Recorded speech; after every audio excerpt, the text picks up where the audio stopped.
Hello everyone. ये video में हम लोग डिस्कस करने वाले हैं सी इंस्टीट्यूट जो अभी अपना मॉक टेस्ट कंडक्ट कर रहा है फॉर नवंबर 2020 एग्जाम। उसके financial management and economics of finance जो पेपर 8 है, उसके मॉक टेस्ट पेपर को हम लोग फटाफट शॉर्ट में डिस्कस करने वाले हैं। हर एक क्वेश्चन में जो ट्रिक्स है या जो कोई अच्छा की पॉइंट है वो सबके बारे में। चलो एक काम करते हैं, हम लोग सीधा आते हैं बिना और टाइम लगाए। ये हम लोग का mock test paper 8 financial management and economics of finance, जो अक्टूबर 2020 जो अभी करंट मंथ में इन्होंने रिलीज किया है फॉर नवंबर 2020 एग्जाम, उसका पार्ट ए फाइनेंशियल मैनेजमेंट वाले सेगमेंट में। चलो फटाफट देखें क्या है। सबसे पहले एक बार देखते हैं क्वेश्चन नंबर 1 का पार्ट ए। वैसे इसको स्टार्ट करने के पहले पूरा का पूरा पेपर सुपर इजी है। इनफैक्ट जो हम लोग डिस्कस करेंगे तो आप लोग रियलाइज करेंगे हर एक क्वेश्चन ऑलरेडी हम लोग का आइदर किया हुआ है या वैसा क्वेश्चन जो हम लोग ऑलरेडी टेस्ट हम जो कंडक्ट किया था उसके अंदर में सेम वही क्वेश्चन दिया हुआ है। तो आप लोगों को कोई भी क्वेश्चन नया नहीं मिलेगा, हर एक क्वेश्चन एग्जैक्ट दिखा हुआ मिलेगा। चलो फटाफट देखते हैं क्वेश्चन नंबर 1 का पार्ट ए। ये मैनेजमेंट ऑफ रिसीवेबल्स चैप्टर का है। फटाफट पढ़िए क्या लिखा हुआ है। ABC private limited is considering relaxing its credit policy for accounts receivable and is in the process of evaluating two proposed policy। जानी भैया आज के दिन इसके एक प्रेजेंट पॉलिसी है और ये इवैल्यूएट कर रहा है दो प्रपोज्ड पॉलिसी। करेंटली मतलब आज के दिन the annual credit sale of ₹50 lakh, आज के दिन सेल वैल्यू है 50 लाख। तो आप देखो प्रेजेंट पॉलिसी में सेल वैल्यू दिया हुआ है 50 लाख और अकाउंट रिसीवेबल टर्नओवर रेशियो है 4 times a day. Account receivable का मतलब क्या? डेटर्स, और डेटर्स टर्नओवर रेशियो दिया हुआ है 4 times. Current level of loss due to bad debt 1,50,000 यहां पे दिया हुआ है। यानी शॉर्ट ऊपर के पैराग्राफ में जो पहला 3 लाइन था ये कोई काम का नहीं है, ये सेम चीज वापस से टेबल में नीचे रिपीट कर दिया। अब अगला बात बोलता है company is required to give a return of 20% on investment in new accounts receivable.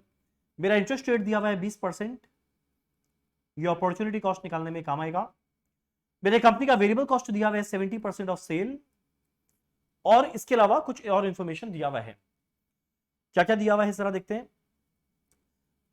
Present policy दिया हुआ है, पॉलिसी 1 पॉलिसी 2 दिया हुआ है, क्रेडिट सेल तीनों ऑप्शन में दिया हुआ है। एक बार इनकम स्टेटमेंट को इमेजिन करो, सेल वैल्यू दिया हुआ है, माइनस करेंगे वेरिएबल कॉस्ट, जो मेरा वेरिएबल कॉस्ट कितना दिया हुआ है 70% ऑफ सेल, क्या मुझे मिलेगा? कंट्रीब्यूशन। फिक्स कॉस्ट के बारे में एक शब्द नहीं बोला, यानी यही मेरा ग्रॉस प्रॉफिट आया।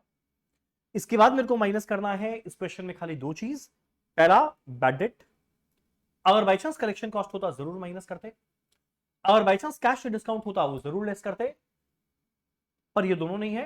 अगला मुझे माइनस क्या करना है? Opportunity cost. और ये किस पे कैलकुलेट करेंगे? ध्यान देना है, इंडिया है, किस पे कैलकुलेट करेंगे? Total cost. जैसे होता है P into R into D, principal क्या आएगा? Total cost into rate of interest दिया हुआ है 20% इंटू टाइम, वो टाइम क्या रहेगा? देखो डेटर्स टर्नओवर रेशियो दिया हुआ है 4 टाइम्स, यानी 360 डेज में 4 बार डेटर्स टर्नओवर रेशियो हो रहा है, डेटर्स का टर्न अराउंड हो रहा है। तो 360 दिन में 4 बार, यानी क्रेडिट पीरियड क्या बनेगा? 360 बाई 4, 90 डेज। यहां पे क्या आएगा? 360 डिवाइडेड बाई 3, 120 डेज। लास्ट वाले में क्या आएगा? 360 डिवाइडेड बाई 2.4, और आप लोग कैलकुलेट करके देखेंगे जाएगा 150 डेज। डन। बस इतना सिंपल सा क्वेश्चन था, फटाफट सॉल्व करते हैं।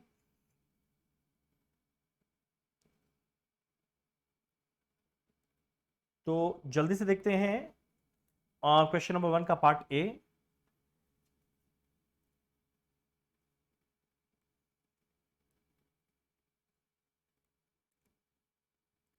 पर्टिकुलर्स, एक दिया हुआ है प्रेजेंट पॉलिसी, एक है पॉलिसी 1, एक है पॉलिसी 2। सेल वैल्यू सब में दिया हुआ है, कितना है? 50 lakh, 60 lakh and 67,50,000।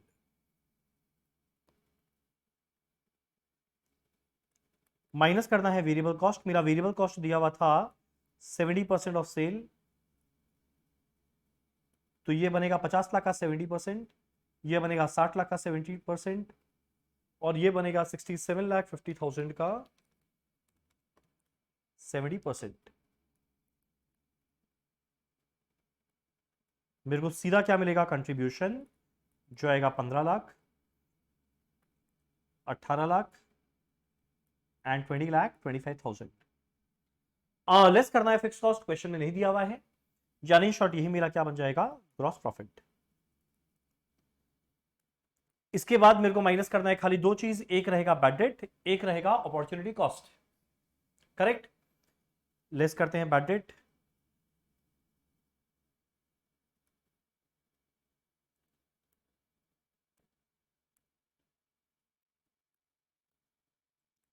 Bad debt दिया था 1,50,000, 3 लाख एंड 4,50,000। माइनस करना है अपॉर्चुनिटी कॉस्ट, ये आप लोग वर्किंग नोट में एग्जाम में बनाएंगे, अभी हम बता रहे हैं कैसे आएगा, P into R into T. P क्या रहेगा, टोटल कॉस्ट, और इस क्वेश्चन में देखना टोटल कॉस्ट में खाली वेरिएबल कॉस्ट था, इंटू रेट ऑफ इंटरेस्ट है 20%, इंटू टाइम या क्रेडिट पीरियड डेज में आएगा इसीलिए डिवाइडेड बाय 360। पहले केस में देखो कितना बनेगा, 35 लाख का 20%, और डेटर्स टर्नओवर रेशियो 4 टाइम्स था, तो 360 डेज में 4 टाइम्स मतलब 90 डेज। और आप लोग कैलकुलेट करिएंगे तो ये वैल्यू आ जाएगा 1,75,000। सेकेंड वाले में क्या बनेगा, 42 लाख का 20%, 120 दिन के लिए, ये आएगा 2,80,000। लास्ट वाले में क्या आएगा, 47,25,000 का 20% 150 डेज के लिए, ये बनेगा 393,750। आपको ध्यान होगा ये same question exact same number के साथ हम लोग का किया हुआ है।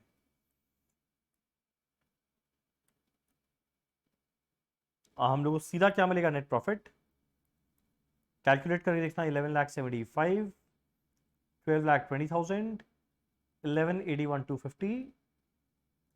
फाइनली हम लोग किस ऑप्शन को ऑप्ट करेंगे जहां मेरा प्रॉफिट आया मैक्सिमम, वो है ऑप्शन 1। डन। तो बड़ा इजी क्वेश्चन था क्वेश्चन 1 का पार्ट ए। नेक्स्ट हम लोग चलते हैं क्वेश्चन नंबर 1 का पार्ट बी। चलो, वेल ये एग्जैक्ट सेम क्वेश्चन जो हमने अपना मॉक टेस्ट लिया था उसमें सेम यही क्वेश्चन पूछा था। मेरे मॉक टेस्ट में क्वेश्चन 1 का पार्ट ए था, यहाँ पे 1 का पार्ट बी है, एग्जैक्ट सेम क्वेश्चन था। चलो पढ़ते हैं। The annual report of XYZ Limited provides the following information for financial year 2019-20। Net profit दिया हुआ है 50 लाख, नेट प्रॉफिट का मतलब होता है EAT, earnings after tax. 15% preference share है 100 लाख, तो भैया 100 लाख का 15% प्रेफरेंस डिविडेंड देंगे मतलब 15, तो EAT है 50, EAT है 50, माइनस करेंगे प्रेफरेंस डिविडेंड 100 का 15% 15, मेरे को क्या मिलेगा, आफेश कितना आएगा, 35 lakh. Number of equity share है 5 लाख, तो मेरे को अर्निंग्स पर शेयर मिलेगा 35 लाख बाय 5 लाख जो कितना आएगा, ₹7 पर शेयर। रिटर्न ऑन इन्वेस्टमेंट दिया हुआ है, यानी बिजनेस में जितना इन्वेस्ट करेंगे उससे कितना रिटर्न आएगा, 20%। कॉस्ट ऑफ कैपिटल दिया हुआ है और ये पूरे चैप्टर का असम्पशन था, there is only one source of finance that is equity share. There are no preference shares, there are no debentures, so obvious सा बात है जो मेरा ओवरऑल कॉस्ट ऑफ कैपिटल रहेगा वही कॉस्ट ऑफ इक्विटी है, ये मेरा है 16% के आया हुआ है। कैलकुलेट करना है price per share using Gordon model. अगर बाई चांस वॉल्टर मॉडल बोलता तो एमपीएस का formula would have been D plus E minus D into R by KE whole divided by KE। But since ये question में बोला हुआ है Gordon model, तो हमारे मार्केट प्राइस पर शेयर का फॉर्मूला क्या बनेगा, पास में लिख के दिखाते हैं। डिविडेंड कितना दे रहे हैं, divided by KE minus G। Question उठता है what is G? G is nothing but growth rate. How do we calculate G? Growth rate, B into R. What is B? Retention ratio. What is R? Return on investment. So ये रहा R। अब growth rate का formula था B into R। Growth rate क्या था, B into R। ठीक, अगर value put करें, when dividend payout ratio is 25%, यानी कंपनी जितना कमाया उसमें खाली 25% डिविडेंड देगा। तो भाई कमाया कितना रहा है, 7 रुपया पर शेयर, इसमें डिविडेंड देगा खाली 25%। तो अगर ये फॉर्मूला में वैल्यू पुट करे तो भाई क्या बन जाएगा, 7 का 25% डिवाइडेड बाय के ई, what is K E, 16%, 0.16 minus G, what is G, B to are, what is B, retention ratio. तो सोचो अगर 25% डिविडेंड दिए मतलब 75% रिटेन किए, into R, what is R, return on investment, that is 20%। So अगर आप लोग कैलकुलेट करो तो पता है ये वैल्यू कितना आ जाएगा, जाएगा ₹175। डन। पार्ट 2, जब डिविडेंड दे रहे हैं 50%, तो भैया 7 का 50% देंगे मतलब 3.5 डिवाइडेड बाय के पता है, what is growth rate, b to are, what is B, retention ratio. 50% dividend दे रहे हैं, then obviously we are retaining 50%। What is R? It's return on investment 20%. So the answer would be 58.33. Part 3. Our dividend payout is 100%. We are paying 100% in the form of dividend. Then market price per share would be ₹7 into 100%, मतलब पूरा 7 रुपया दिए, divided by K minus G. If we are paying 100% in the form of dividend, then obviously we are retaining 0%. So 0 into R, 0 बन जाएगा, तो 7 divided by 0.16, 7 divided by 0.16 would be ₹43.75. तो काफी easy था 1 का पार्ट बी। नेक्स्ट हम लोग चल रहे हैं क्वेश्चन नंबर 1 का पार्ट सी। ये डिविडेंड पॉलिसी का चैप्टर का था। अब अगला वाला जो पार्ट है वो हमारे रिस्क एनालिसिस का है। एक और बहुत इजी क्वेश्चन, एग्जैक्ट सेम हमारा क्वेश्चन ऑलरेडी किया हुआ है। चलो फटाफट देखते हैं क्या है। ABC Limited is considering a project X with an initial outlay of ₹16 lakh. Initial cash outflow 16 lakh है, and the possible 3 cash inflow attached to the project is as below. ठीक है, अमाउंट इन थाउजेंड्स दिया हुआ है, तो एक काम करते हैं इसको भी थाउजेंड्स में कन्वर्ट करते हैं, 1600,000 हो गया। ये 3 सिनेरियो है, ये सिनेरियो एनालिसिस का क्वेश्चन है। सिनेरियो 1, जब ईयर 1, ईयर 2, ईयर 3 में कितना कैश इनफ्लो आएगा पता है। सिनेरियो 2 का कैश इनफ्लो पता है। सिनेरियो 3 का कैश इनफ्लो पता है। Assuming cost of capital is 9%, और जब भी हमारे कैपिटल बजटिंग चैप्टर में कॉस्ट ऑफ कैपिटल दिया हुआ रहेगा, वो ऑब्वियस सा बात है मेरा डिजायर्ड रेट ऑफ रिटर्न रहेगा। उसी के बेसिस पे हम लोग क्या करेंगे, पीवी फैक्टर कैलकुलेट करेंगे, और हमें करना नहीं है, इस क्वेश्चन में ऑलरेडी कैलकुलेट करके दिया हुआ है। मुझे कैलकुलेट क्या करना है, एनपीवी इन ईच सिनेरियो। तो ये लॉलीपॉप पार्ट है। ईयर 1, ईयर 2, ईयर 3 का भाई कैश इनफ्लो पता है, अपने अपने पीवी फैक्टर से मल्टीप्लाई कर दे, पीवी ऑफ कैश इनफ्लो आ गया, माइनस कर cash outflow NPV. Similarly scenario 2 का निकालेंगे, सिमिलरली सिनेरियो 3 का निकालेंगे। जैसे एग्जांपल के तौर पे समझाए तो 550 इनटू पहला साल का 0.917 प्लस 500 इनटू सेकेंड ईयर का 0.842 प्लस थर्ड ईयर में 800 इनटू थर्ड ईयर का 0.772, या PV of cash inflow minus करेंगे कैश आउटफ्लो, वो है 1600। मेरे को एग्जैक्ट क्या मिल जाएगा, एनपीवी। सिमिलरली हम लोग सिनेरियो 2, सिनेरियो 3 का कैलकुलेट करेंगे। ये करके हम टाइम वेस्ट नहीं कर रहा है। Part 2, if ABC Limited is certain about first and second year result in scenario 2। अब देखो पार्ट 2 में क्या बोलता है, अगर हमारी कंपनी श्योर है, सर्टेन है कि ईयर 1, ईयर 2 में क्या आने वाला है जो सिनेरियो 2 में है, ईयर 1, ईयर 2 में क्या आएगा जो सिनेरियो 2 में है, ठीक है, but uncertain about the third year cash flow, पर तीसरे साल में क्या आएगा उसको लेके श्योर नहीं है, तो बोलता है भाई बताए एनपीवी कितना होगा अगर थर्ड ईयर में हम लोग कौन सा कैश इनफ्लो ले, सिनेरियो 1 का। यानी थर्ड ईयर में हम लोग क्या लेंगे, सिनेरियो 1 का कैश इनफ्लो। तो देखो सिनेरियो 1 का कैश इनफ्लो थर्ड ईयर में क्या है, ये यानी पहला साल में मानेंगे 650 इंटू पहला साल का PV factor, plus second year में लेंगे 550 सेकेंड ईयर का पीवी फैक्टर, प्लस और थर्ड ईयर में हम लोग कौन सा लेने वाले हैं, सिनेरियो 1 का कैश इनफ्लो जो कितना है 800 इनटू थर्ड ईयर का cash inflow, sorry PV factor, तो देखो ये क्या बना, PV of cash inflow minus करना है कैश आउटफ्लो जो कितना है 1600, मेरे को सीधा क्या मिल जाएगा, एनपीवी। डन। तो एक और बहुत ही इजी पार्ट, क्वेश्चन नंबर 1 का पार्ट सी। अब एक अच्छा पार्ट है पार्ट डी, और ये भी एग्जैक्ट इसी टाइप का क्वेश्चन, हम ये नहीं बोलेगा पूरा exact word to word same question, पर इसी टाइप का एक क्वेश्चन हम लोग ऑलरेडी किया हुआ है रेशियो एनालिसिस में। चलो एक ये पार्ट थोड़ा अच्छा है, इसको हम लोग फेयर में करते हैं फटाफट सोल्यूशन करते हुए। रेशियो एनालिसिस का है, using the information given below prepare the balance sheet of sky private limited, जहां पे नॉट एडजस्टमेंट दिया हुआ है, एक बैलेंस शीट बनाकर दिया हुआ है, और detailed working notes are not required to be shown, क्योंकि खाली 5 मार्क का है, तो बोल ही दिया भाई डिटेल वर्किंग नोट मत बना, तुम कुछ सिंपल कैलकुलेशन है वो ब्रैकेट में करके दिखा दे। ठीक है, हम लोग को ये तो चाहिए। चलो एक काम करते हैं फटाफट, सबसे पहले जो बैलेंस शीट है ना, इसके फॉर्मेट को मुझे वैल्यू पुट करना है, जो हम लोग एनीवेज करेंगे। क्या क्या वैल्यूज दिए देखते हैं, ठीक है। शेयर कैपिटल दिया हुआ है, करंट लायबिलिटी का टोटल दिया हुआ है, और कुछ नहीं दिया हुआ है।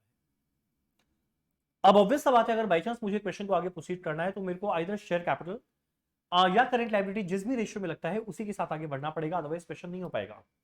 चलो जरा देखते हैं। करंट लायबिलिटी दिया है और करंट रेशियो दिया हुआ है 1.6, यानी सीए बाई सीएल है 1.6। करंट लायबिलिटी का वैल्यू मुझे पता है कितना दिया हुआ है, 68,50,000। ये वैल्यू आप पुट करो 68,50,000, मुझे मिलेगा करंट असेट। हम कैलकुलेटर में कैलकुलेट करते हैं, 68,50,000 इंटू 1.6 अगर आप लोग कैलकुलेट करो ये कितना आ जाएगा, आई थिंक 1,09,60,000। तो करंट असेट आएगा 1,09,60,000। चलो मैं काम करता है, बैलेंस शीट में वैल्यू पुट कर देता है करंट असेट का, 1096,000,000। Perfect.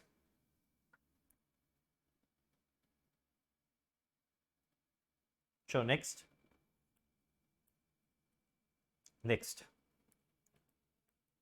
Cash and bank balance दिया है, टोटल करंट एसेट का 15%।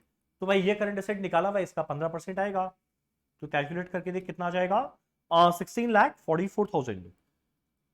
नेक्स्ट वाले हम लोग कैश का पुट करते हैं 16,44,000। चलो परफेक्ट है, यहां तक कोई दिक्कत नहीं है।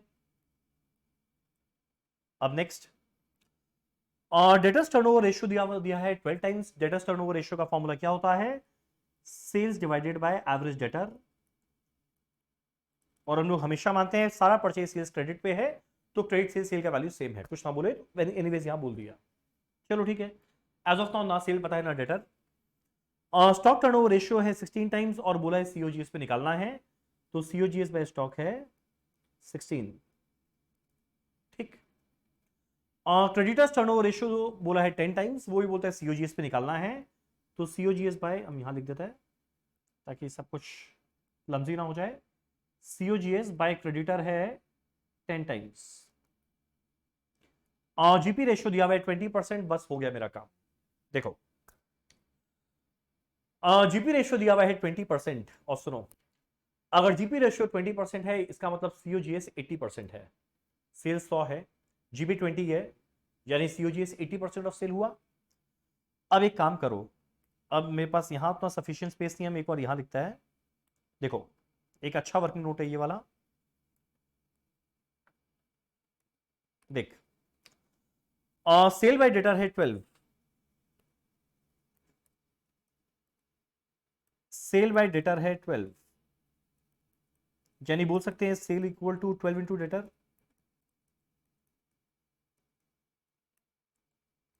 अगला देखो, नेक्स्ट क्या बोलता है, सीओजीएस बाय स्टॉक है 16, सीओजीएस बाय स्टॉक है 16, और अभी हम लोग जस्ट देखें जीपी रेशियो 20% है, मतलब सीओजीएस 80% है। तो एक काम करते हैं ना, यहां लिखते हैं COGS is equal to 16 into stock, और सीओजीएस को रिप्लेस कर देते हैं 0.8 इंटू सेल से, is equal to 16 into stock. तो हम लोग क्या बोल सकते हैं, sale is equal to 16 divided by 0.8 into stock, which comes to 16 divided by 0.8, obviously 20 रहेगा, 20 इंटू स्टॉक। परफेक्ट। अब देखो एक फैंटास्टिक रेशियो बनेगा, ध्यान देना, सेल 12 इंटू डेटर भी है, सेल 20 इंटू स्टॉक भी है, यानी हम लोग ऐसे कंक्लूड कर सकते हैं 12 into debtor is equal to 20 into stock, यानी हम लोग ये बोल सकते हैं डेटर डिवाइडेड बाय स्टॉक 20/12 है, करेक्ट। यानी शॉर्ट इसका रेशियो क्या आएगा 5:3। तो डेटर और स्टॉक का रेशियो है 5:3, और वेट, डेटर और स्टॉक का रेशियो है 5:3, और एक और बेस्ट पार्ट मेरे को पता है, डेटर और स्टॉक का मिला के वैल्यू कितना आएगा जरा देखो तो, 1,09,60,000 माइनस 16,44,000, जो कितना आएगा जरा एक बार देखना, 1096, आई थिंक ये दोनों मिलाकर आएगा 93,16,000, हम साइड में लिखता है, ये दोनों मिलाकर आएगा 93,16,000। और अभी हम लोग जस्ट देखे डेटर और स्टॉक का रेशियो क्या था, डेटर और स्टॉक का रेशियो 5:3 था। तो भाई डेटर और स्टॉक का मिला के वैल्यू पता है, जिसको बांट रहा है 5:3 के रेशियो में, तो बांट दे, जाएगा 58,22,000, 5822,500, आई एम रियली सॉरी, एक सेकेंड, 93,16,000 डिवाइडेड बाय 8 इंटू 5, हाँ करेक्ट, 58,22,500, और देखना ये कितना बन जाएगा 34,93,500।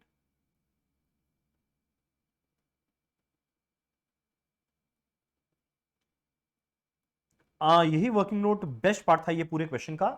अब देखो जैसे मुझे डेटर मिला, जैसे मुझे स्टॉक मिला, ऑब्वियस सा बात है मेरे को सेल्स सीओजीएस मिल जाएगा। तो देखो डेटर है 58,22,500,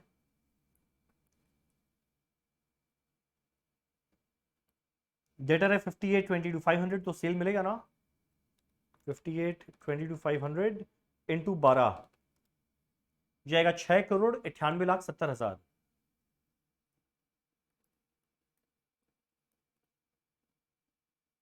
करेक्ट। मेरा सीओजीएस कितना आ जाएगा 55,896,000, ये है सीओजीएस, वैल्यू पुट कर मुझे क्रेडिटर मिलेगा, और आप लोग कैलकुलेट करके देखोगे क्रेडिटर का वैल्यू आ जाएगा 55,89,600,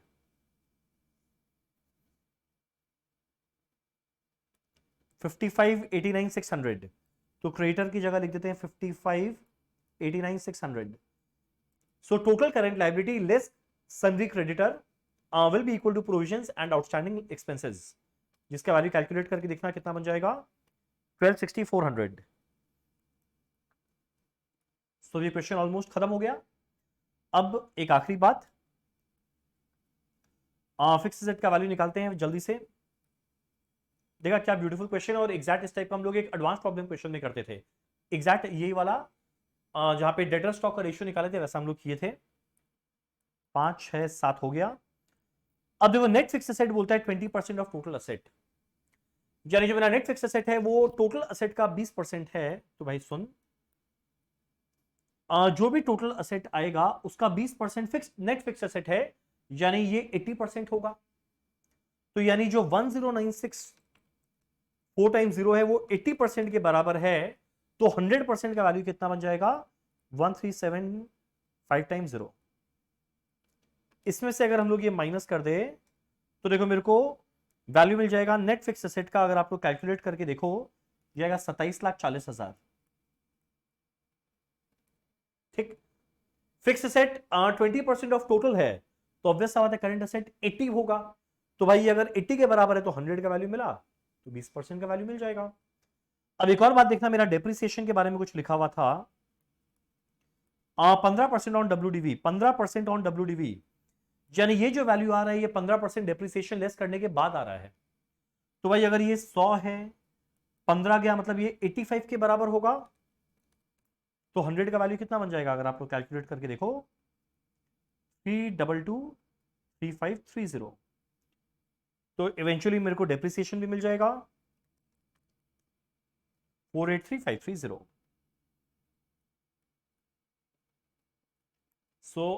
इसी के साथ हमारा असेट साइड पूरा कंप्लीट होता है। लास्ट में हम लोग एक और चीज क्या बचता है, रिजर्व एंड सरप्लस और 12% डेट।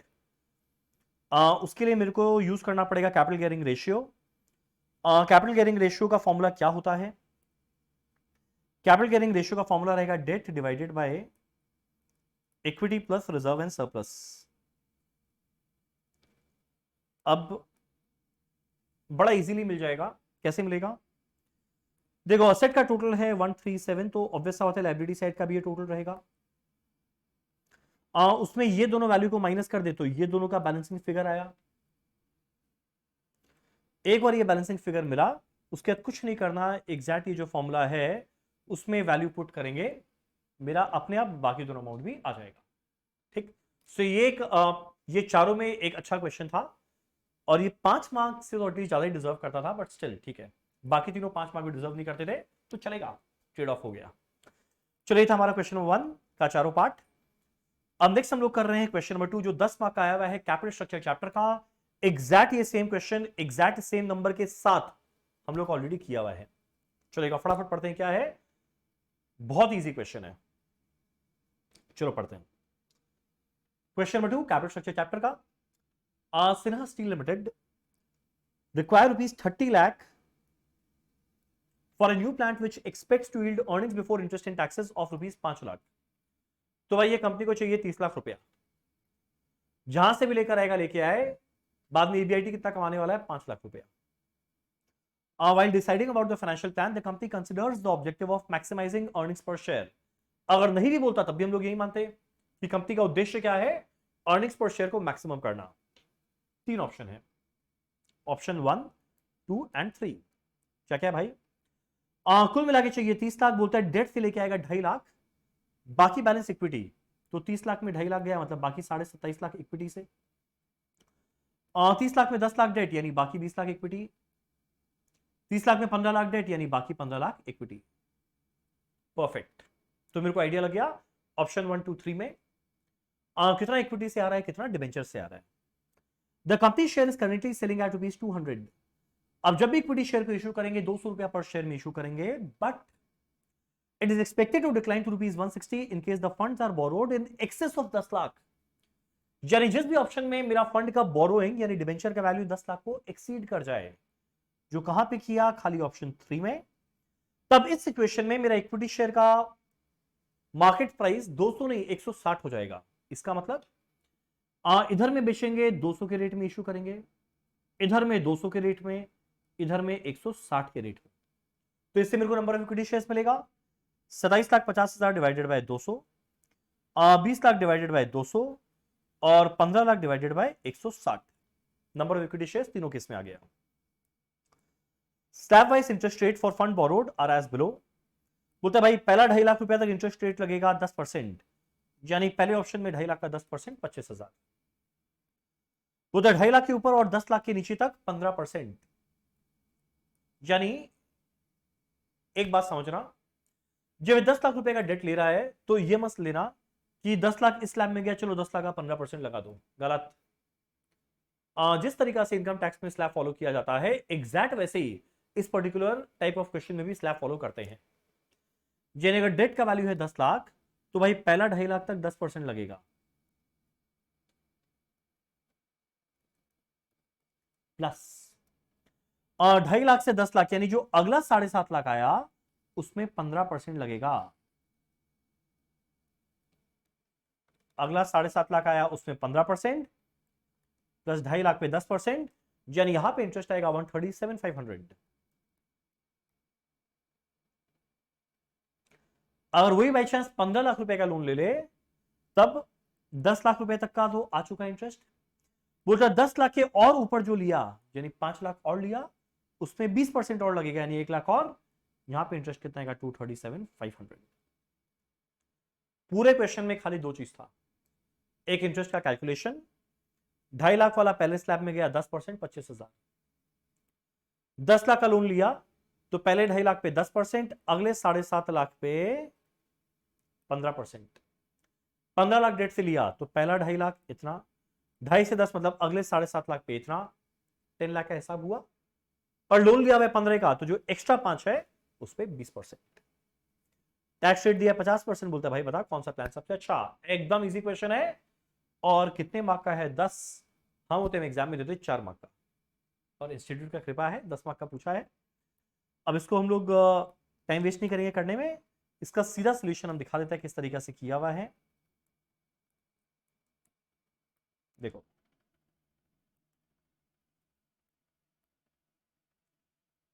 ईबीआईटी मेरा हर केस में 5 लाख था। इंटरेस्ट निकाले थे पहले वाले में 25,000, 137, 500, 237, 500, मुझे मिला ईबीटी। माइनस करना है टैक्स 50%, क्या मुझे मिलेगा ईएटी। प्रेफरेंस डिविडेंड नहीं है, मतलब यही आपेश। डिवाइड करना नंबर ऑफ शेयर से। नंबर ऑफ शेयर्स कितना था, देख जितना जितना इक्विटी शेयर से पैसा लेना था पहले दो केस में डिवाइड किए 200 से, लास्ट में डिवाइड किए 160 से, मुझे मिल गया नंबर ऑफ इक्विटी शेयर्स। जो यहां पे वैल्यू पुट किए मेरे को क्या मिलेगा, ईपीएस, और जहां ईपीएस मैक्सिमम वो ऑप्शन मेरे लिए बेस्ट है। डन। तो ये था हमारा क्वेश्चन नंबर 2, बहुत इजी क्वेश्चन था।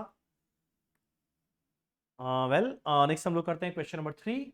क्या है क्वेश्चन 3 जरा देखें। क्वेश्चन नंबर 3 हम लोग का है chapter cost of capital. Exact same ऐसा क्वेश्चन हम लोग को ऑलरेडी किया हुआ है, आप लोग देखोगे तो जो WSCC का पहला क्वेश्चन जो किए थे ना, एग्जैक्ट वो ये था। बहुत ही इजी पेपर है, बहुत इजी पेपर। आई थिंक ये पेपर में कोई ढंग से पढ़ा हुआ रहे तो 80-85 प्लस स्कोर करना बहुत इजी रहेगा। होपफुली एग्जाम में भी इतना इजी क्वेश्चन है। चलो, P Limited has the following capital structure at book value as on 31st March 2020. देखो मेरा दिया हुआ है equity share, preference shares and debentures, source दिया हुआ है, अमाउंट दिया हुआ है। Equity shares of the company are sold at ₹300, P0 दिया हुआ है। It is expected that the company will pay next year a dividend of ₹15 per equity share. अगले साल डिविडेंड क्या देगा, दिया हुआ है, यानी D1, which is expected to grow by 5% per annum, ये दिया हुआ है growth rate. Assume 35% corporate tax rate, मेरा टैक्स रेट दिया हुआ है। कैलकुलेट करना है वैक based on existing capital structure. Very easy question. 3 source, तीनों का अमाउंट, अगर वेट कैलकुलेट करें तो भाई 3 करोड़ डिवाइडेड बाय 4 करोड़ 60 लाख। अगर आप लोग देखोगे ये आएगा 0.652। 60 लाख डिवाइडेड बाय 4 करोड़ 60 लाख, ये आएगा 0.130।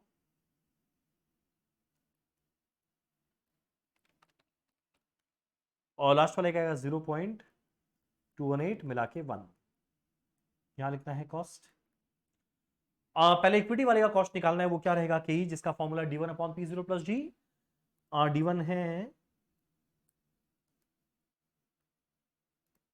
15 डिवाइडेड बाय P0 है 300, ग्रोथ रेट है 5%। अगर आप लोग कैलकुलेट करोगे ये आएगा 10%, तो भाई इधर आ गया 10। ठीक। प्रेफरेंस शेयर्स का दिया हुआ है, कुछ नहीं बोला, पार में था, प्रीमियम में था, डिस्काउंट में था, पार मानेंगे। नंबर ऑफ शेयर्स के बारे में कुछ नहीं बोला, मतलब इररिडीमेबल है तो चाप ही नहीं है। केपी सीधा लिखेंगे 11.5। स्टिल अगर कोई करके निकालना चाहे कर सकता है। फॉर्मूला क्या होगा, preference dividend divided by net proceeds into 100। तो प्रेफरेंस डिविडेंड 60 लाख का 11.5%, आपको कैलकुलेट करना 6,90,000 divided by 60 lakh into 100। Calculate करके देखना एग्जैक्ट क्या आएगा, 11.5%। परफेक्ट। नेक्स्ट हमारा कॉस्ट ऑफ डिबेंचर्स को कॉस्ट ऑफ डेट देना है, पर ध्यान देना interest rate into 1 minus tax rate.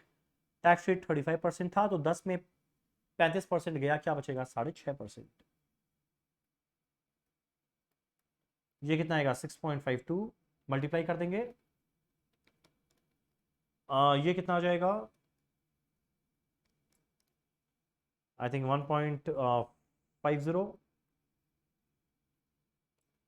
ये कितना आ जाएगा 1.42। सो इसका सम कितना बन जाएगा 9.44%। Very easy. चलो ये था पार्ट 1। नेक्स्ट हमारा पार्ट 2। पार्ट 2 में क्या बोला है, कैलकुलेट करना है नया वैक।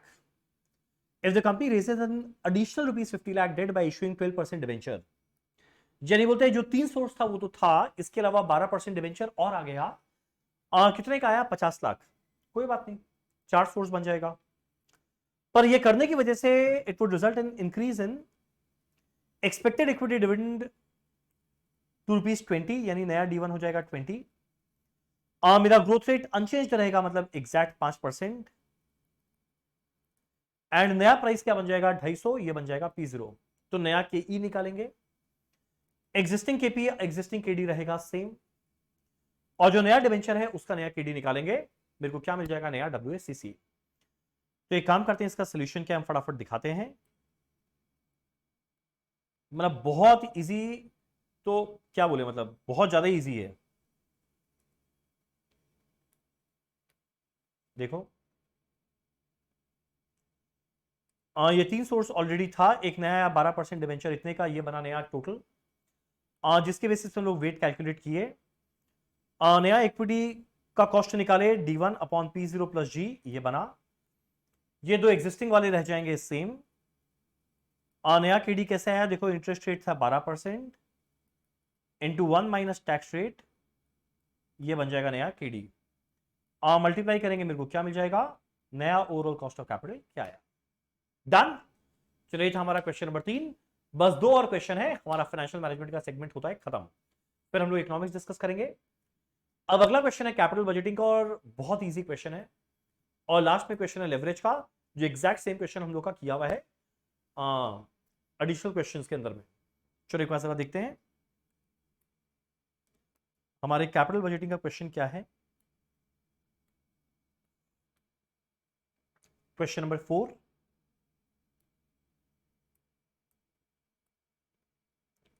क्या लिखा हुआ है, a firm can make investment in either of the following two projects. The firm anticipates its cost of capital to be 10%. Cost of capital दिया हुआ है 10%, इसका मतलब मेरा डिजायर्ड रेट ऑफ रिटर्न दिया हुआ है 10%, जो पीवी फैक्टर जिसके बेसिस पे मुझे कैलकुलेट करना है।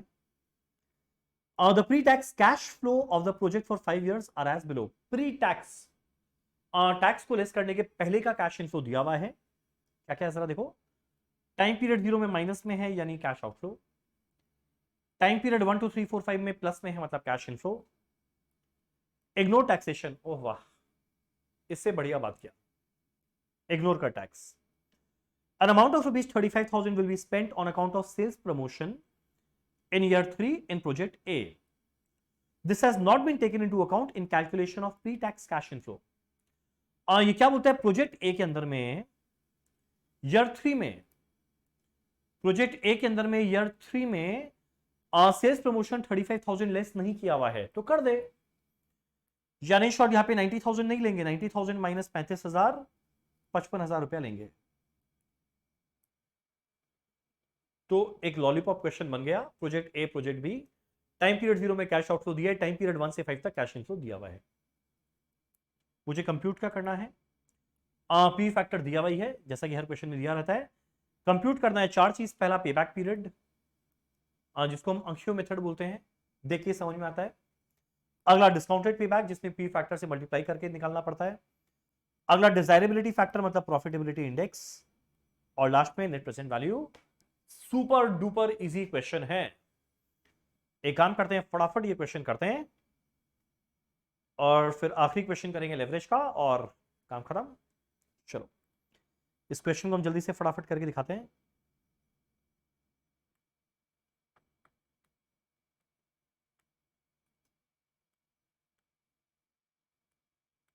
देखो आई थिंक क्वेश्चन 4 था ये, particulars,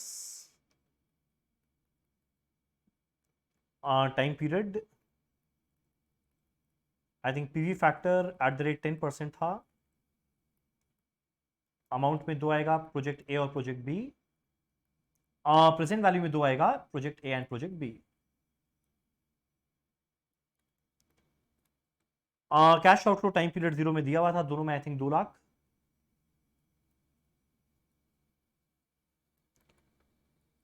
cash inflow time period 1 2 3 4 5 में दिया हुआ है, कितना दिया हुआ था 35,000, यहाँ पे आया 80,000, यहाँ पे आएगा 55,000 जो हम लोग डिस्कस किए, 75,000 एंड 20,000। ये है 2,18,000, 10,000, 10,000, 4,000 एंड 3,000। अब जब भी पी फैक्टर क्वेश्चन में दिया रहेगा हम लोग एग्जैक्ट वही लेंगे। हमारे क्वेश्चन में दिया हुआ था कितना था, टाइम पीरियड जीरो में हमेशा 1 होता है, 0.91, 0.83, 0.75, 0.68, 0.62। परफेक्ट। कुछ नहीं करना, मल्टीप्लाई करके प्रेजेंट वैल्यू कैलकुलेट कर ले।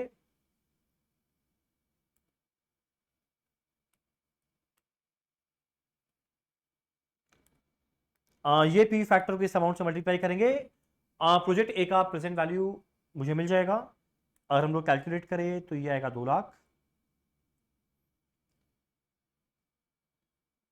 ये आएगा 31,850, ये आएगा 66,400, 41,250, 51,000 एंड 12,400। ये वापस से 2 लाख ही आएगा।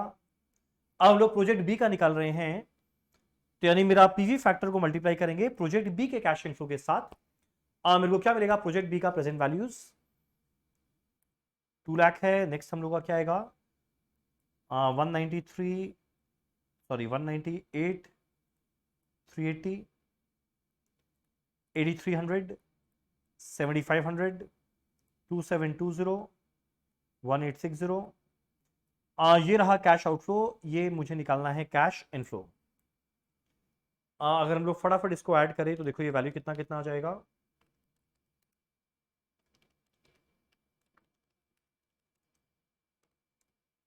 जाएगा 2,02,900,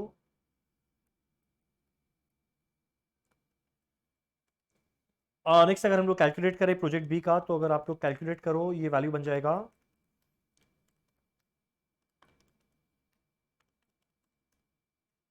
218,760। ठीक, ये रहा कैश आउटफ्लो अगर इसको हम लोग ए माने, ये रहा कैश इनफ्लो अगर इसको हम लोग बी माने। तो देखो कैलकुलेट क्या क्या करना है 4 पार्ट में। पहले मेरे को निकालना था क्या बोलते हैं उसको, पेबैक पीरियड। तो पेबैक पीरियड के लिए हम लोग डिस्काउंट नहीं करते, सीधा कैश इनफ्लो को देखते हैं। जरा देखिए कैसे होगा वो। ओह माय गॉड, ये क्या हो गया, एक सेकेंड।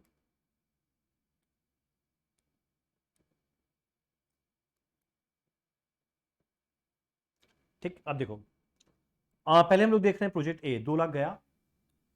पहला साल में देखो 35,000 आया, अगले साल में 80 मिला के 1,15,000, अगले में 55 मिला के 1,70,000। तो देखो प्रोजेक्ट ए का अगर निकाले 3 साल लगा, 1,70,000 आ गया। यानी फोर्थ ईयर में और कितना चाहिए, टोटल में कमाना है 2 लाख, 1,70,000 आ गया, मतलब फोर्थ ईयर में चाहिए 30,000 रुपया। पर भाई आया कितना है 75,000, तो 30,000 बाई 75,000 अगर आप लोग कैलकुलेट करो तो देखना ये कितना बन जाएगा 0.4। तो प्रोजेक्ट ए का आएगा 3.4 year. Perfect. Project B, project B में देखो पहला साल 2 लाख गया, टाइम पीरियड जीरो में 2 लाख गया, और भाई पहले साल में 2,18,000 आ गया। यानी पहला साल भी पूरा नहीं लगा, कुछ पोर्शन ऑफ ईयर में ही आ गया। क्वेश्चन उठता है कितना पोर्शन ऑफ ईयर में आया।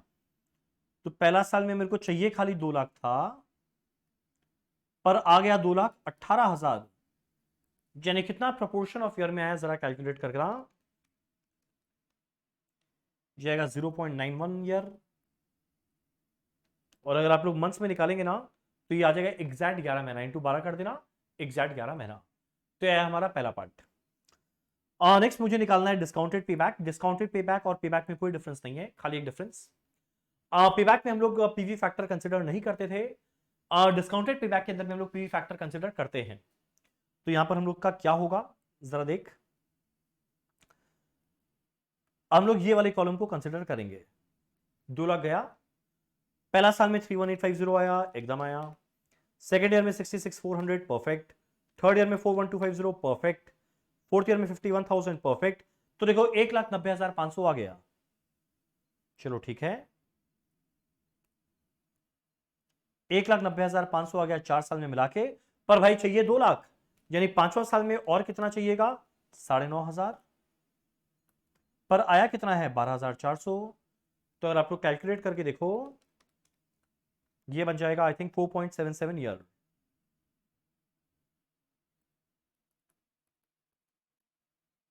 सही है ना। प्रोजेक्ट बी का अगर जरा देखे तो भाई 2 लाख गया पहला साल में, इतना आ गया, एक साल पूरा लगा। सेकेंड ईयर में और कितना चाहिए, 2 लाख माइनस 198 380, कितना आएगा 1620, पर आया कितना है सेकेंड ईयर में 8300। तो अगर आप लोग कैलकुलेट करके देखो, आई थिंक ये आएगा 1.19 ईयर या 1.2 ईयर बोल सकते हैं। ठीक, पेबैक हुआ, डिस्काउंटेड पेबैक हुआ। अगला मुझे निकालना है एनपीवी और पीआई, जो एकदम सिंपल है। क्यों सिंपल है, कैश आउटफ्लो पता है, पीवी ऑफ कैश इनफ्लो पता है, माइनस करेंगे एनपीवी मुझे सीधा सीधा मिल जाएगा।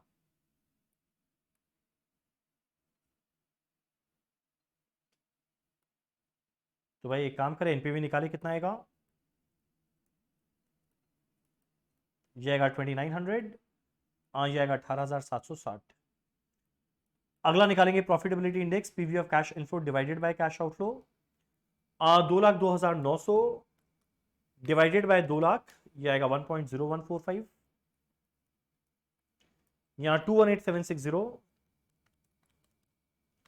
डिवाइडेड बाय 2 लाख, ये आएगा 1.0938। परफेक्ट। तो ये पूरा कैपिटल वेटिंग का क्वेश्चन हम लोग फटाक से सॉल्व किए, और ये क्वेश्चन में कुछ भी नहीं था, बस एक चीज था, सेल्स प्रमोशन। प्रोजेक्ट ए में ईयर 3 में लगा था, जो माइनस नहीं हुआ माइनस कर दिया, बाकी सब एकदम इजी था। चलो हमारा फाइनेंशियल मैनेजमेंट का आखिरी क्वेश्चन, और वो भी हमारा सबसे इजी चैप्टर, लेवरेज। चलो देखते हैं क्या है। सो ओवरऑल तुम लोग भी रियलाइज किया होगा पूरा पेपर देख के, apart from ratio analysis of 5 marks, बाकी 55 मार्क एकदम लॉलीपॉप था, तो बड़ा इजी टू स्कोर था। चलो जरा देखिए आखिरी क्वेश्चन क्या लिखा है, following balance sheet and income statement have been obtained from the books of account of बेनेगा प्राइवेट लिमिटेड। बैलेंस शीट बनाकर दिया हुआ है, जिसमें इक्विटी शेयर कैपिटल है, 10% डेट, इंटरेस्ट निकालने में काम आएगा, और रिटेन अर्निंग्स करंट लायबिलिटी दिया हुआ है, फिक्स एसेट करंट एसेट दिया हुआ है। इनकम स्टेटमेंट बनाकर दिया हुआ है, जहां पे सेल वैल्यू पता है, ऑपरेटिंग एक्सपेंसेस दिया हुआ है 12 लाख, जिसमें 6 लाख रुपया बोलता है डेप्रिसिएशन है। ओके, और सीधा ईबीआईटी मिल गया। इसका मतलब क्या हुआ, इस ऑपरेटिंग एक्सपेंस में variable cost and fix cost मिलाकर आया हुआ है, कि सेल में वेरिएबल कॉस्ट जाएगा कंट्रीब्यूशन, फिक्स कॉस्ट जाएगा तभी ईबीआईटी आएगा। इंटरेस्ट है 6 लाख, हम लोग चेक भी कर सकते हैं। डिबेंचर है 60 लाख का, उसका 10% कितना आएगा, 6 लाख। परफेक्ट, ईबीटी दिया हुआ है। टैक्स रेट दिया हुआ है 35%, जिससे मुझे इजीली ईएटी मिल जाएगा। लास्ट में कैलकुलेट करना है degree of operating leverage, financial leverage and combined leverage dot DFL DCL at the current sales level if all the operating expenses, ये रहा, other than depreciation are variable. जैसे बोलते हैं पूरा का पूरा ऑपरेटिंग एक्सपेंसेस डेप्रिसिएशन को छोड़ के वेरिएबल है, यानी 12 लाख में से 6 लाख के डेप्रिसिएशन को छोड़ के वेरिएबल है, तो 12 में 6 गया, मतलब बचा 6 लाख। 6 लाख वेरिएबल है, तो बाकी 6 लाख डेप्रिसिएशन क्या है, वो फिक्स्ड है। तो सेल पता है, माइनस वेरिएबल कॉस्ट करेंगे 6 लाख, मुझे मिलेगा कंट्रीब्यूशन, माइनस के फिक्स्ड कॉस्ट करेंगे 6 लाख, मुझे मिलेगा EBIT, minus interest EBT, minus tax क्या मिलेगा, ईएटी। That's it. फिर कैलकुलेट करना है डॉट डीएफएल डीसीएल, ये बहुत इजी टास्क है। फिर आगे बोलते हैं total asset remain at the same level but sale अगर 20% बढ़ जाए, या उधर सेल अगर 20% गिर जाए, तो बोल भाई अर्निंग्स पर शेयर ये नए सेल्स लेवल पे क्या आएगा। सो बड़ा इजी है, सेल एक में 20% बढ़ाना है, एक में 20% गिराना है। सेल के चेंज होने पे वेरिएबल कॉस्ट भी चेंज होगा, फिक्स कॉस्ट वही रहेगा, इंटरेस्ट का वैल्यू वही रहेगा, ईबीटी ऑब्वियसली चेंज होगा, जिसके अकॉर्डिंग टैक्स चेंज हो जाएगा। सो मुझे कैलकुलेट क्या करना है, अर्निंग्स पर share eight new level. Well काफी इजी है, एक काम करते हैं फटाफट इसका एक बार इनकम स्टेटमेंट बनाते हैं।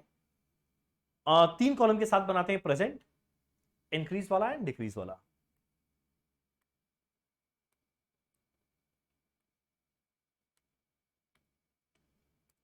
ये हमारा आखिरी question, question 5। Income statement particulars current level पे दिया हुआ है, एक इंक्रीज वाला ऑप्शन में है, एक डिक्रीज वाला ऑप्शन है। Sale value is 34 lakh, 34 lakh है ना, एक बार चेक करने दो। यस, माइनस करता है वेरिएबल कॉस्ट जो है 6 लाख रुपया,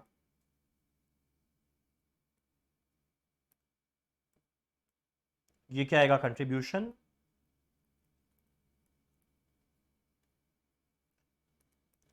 माइनस करेंगे फिक्स कॉस्ट जो डेप्रिसिएशन का 6 लाख रुपया था, क्या आएगा ईबीआईटी, माइनस करेंगे इंटरेस्ट, अरे वाह मतलब हर चीज 6 लाख है यहाँ पे, तो मजा आ गया। 6 लाख रुपया, अच्छा पहले ये 22 लाख, ये ईबीटी आएगा,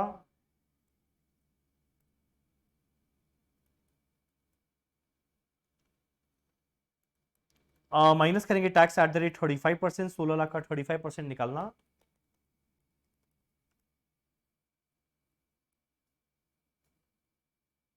ये क्या मिलेगा ईएटी 10, आई थिंक कितना 10,40,000, चलो डन, ठीक। पहला पार्ट में डॉल डीएफएल डीसीएल निकालना है। डॉल का फॉर्मूला क्या होता है, contribution divided by EBIT, 28 lakh by 22 lakh, आप लोग सीधा कैलकुलेट करके लिखना, प्लीज ये सब में टाइम वेस्ट मत करने बैठ जाना। 28 lakh divide by 22 lakh calculate करके देखना, ये आएगा 1.27 टाइम्स डीएफएल। और डीएफएल क्या आएगा EBIT divided by EBT, 22 lakh by 16 lakh, अगर आप लोग कैलकुलेट करके देखोगे ये आएगा 1.375 टाइम्स। और डीसीएल के लिए दो तरीका, डॉल इंटू डीएफएल या फिर contribution divided by EBT, I think ये आ जाएगा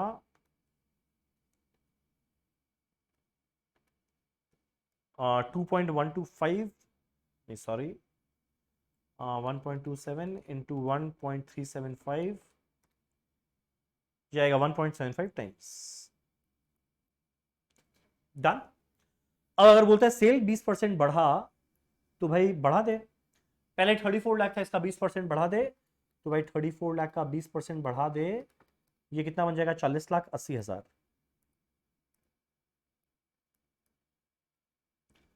सेल अगर 20% बढ़ रहा है तो ऑब्वियस बात है वेरिएबल कॉस्ट भी 20% बढ़ेगा, ये कितना बन जाएगा 7,20,000।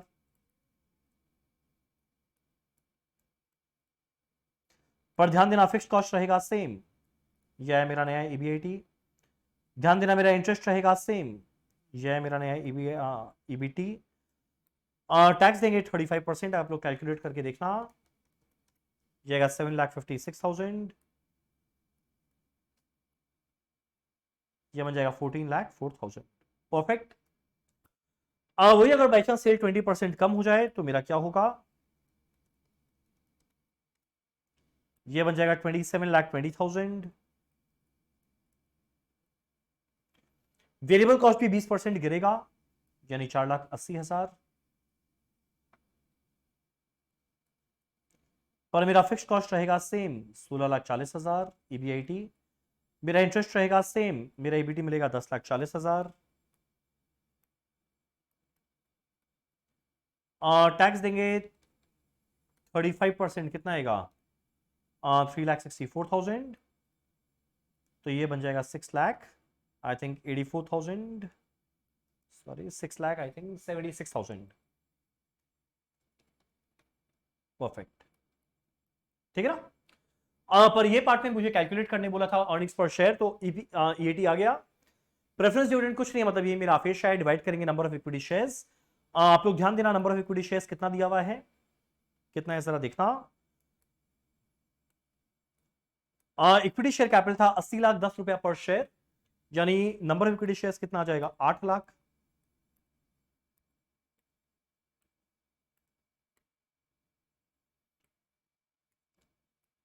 नंबर ऑफ इक्विटी शेयर्स आएगा 8 लाख,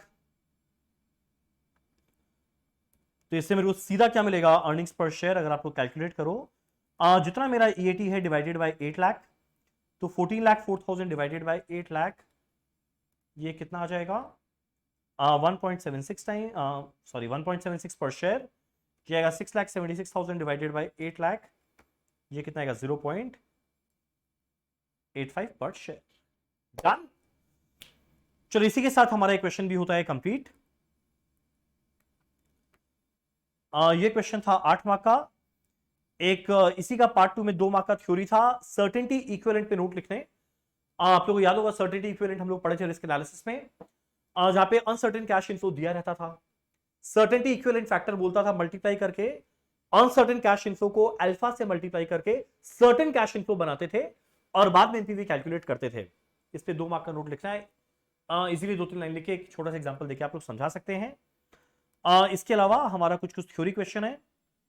एक एजेंसी प्रॉब्लम, एजेंसी कॉस्ट, ये आरटीपी में भी आया था। अगला कमर्शियल पेपर, ये हम लोग का सोर्स ऑफ फाइनेंस जो मेरे यूट्यूब में डाला हुआ है उसके अंदर में कवर किया गया है। नेक्स्ट हमारा billing float and mail float. इसके लिए बहुत डिटेल में कैश मैनेजमेंट में एक पूरा क्लास में एक ब्यूटीफुल चार्ट बनाकर हम लोग डिस्कस किए थे। और इसके अलावा any 4 factors which need to be considered while planning for working capital requirement, जो ऑलरेडी हमारा वर्किंग कैपिटल चैप्टर में कवर किया हुआ है। ठीक, सो इसी के साथ हमारा फाइनेंशियल मैनेजमेंट वाला पोर्शन होता है खत्म। अब हम लोग स्टार्ट करते हैं इकोनॉमिक्स और फाइनेंस वाला पोर्शन।